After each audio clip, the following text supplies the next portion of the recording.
suis Madame Bourreau, je travaille au lycée Thierry Espagnol à Loches. Ma fonction, c'est directrice déléguée aux formations professionnelles et techniques. Mon rôle, c'est les plateaux techniques. J'ai en charge les stages et la relation avec les entreprises. Donc le lycée Thierry Espagnol est un lycée polyvalent, donc on a une section générale, une section technique et une section professionnelle.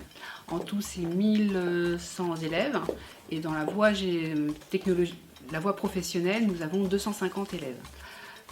Sur la voie professionnelle, nous avons 5 bacs pro et 2 CAP.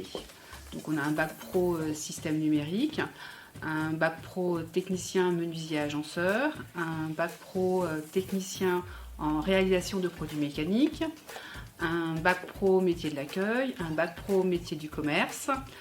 Et nos 2 CAP, c'est les CAP équipier polyvalent du commerce et un nouveau CAP qui va être un CAP agent accompagnant grand âge. Donc parmi ces 5 bacs pro, j'ai 2 bacs pro qui sont mes menuisiers agenceurs et mes usineurs de décolletage, le fameux bac pro technicien réalisation produits mécaniques, qui sont en mode apprentissage.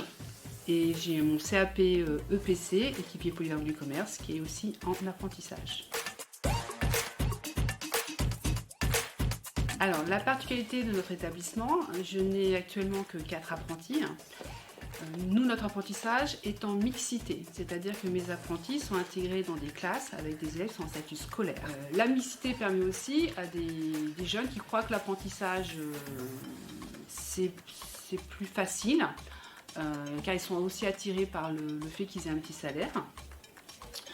Seulement, ça leur demande beaucoup plus de travail, parce qu'ils ont, quand ils sont chez leur employeur, ils sont au travail à 35 heures ou 39 heures suivant l'employeur, mais quand ils rentrent chez eux, ils doivent réviser leurs cours et récupérer le travail que leurs camarades font pendant que l'apprenti est à l'entreprise. Donc ça leur demande un travail personnel, un engagement beaucoup plus important par rapport à un jeune qui est en scolaire. Donc il y a des fois, on a des apprentis qui au bout d'un an s'essoufflent, perdent le fil et on voit leur note diminuer alors qu'ils ont des capacités. Donc notre avantage à nous, c'est qu'ils peuvent rebasculer en scolaire, on leur sécurise leur parcours et faire leur stage en entreprise chez leur ex-employeur qui le suit. Et après, s'ils sentent que l'élève a gagné en maturité, peut l'embaucher à la suite de son bac pro ou peut le prendre aussi en BTS en apprentissage. Alors, notre réseau, par rapport à mes 2 bacs pro, là j'ai plus de facilité, c'est dans mon technicien menuisier agenceur. Car dans le sud Touraine, on a un réseau d'artisans menuisiers assez conséquent, mais qui permet de prendre des apprentis.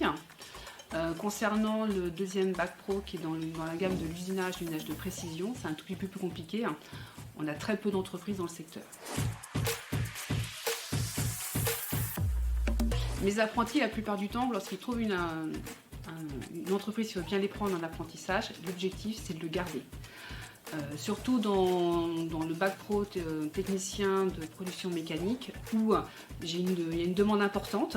Ils trouvent peu de personnes qui souhaitent travailler dans ce domaine-là. Donc dès qu'ils trouvent un jeune motivé par ce métier, l'objectif c'est de l'embaucher à la fin.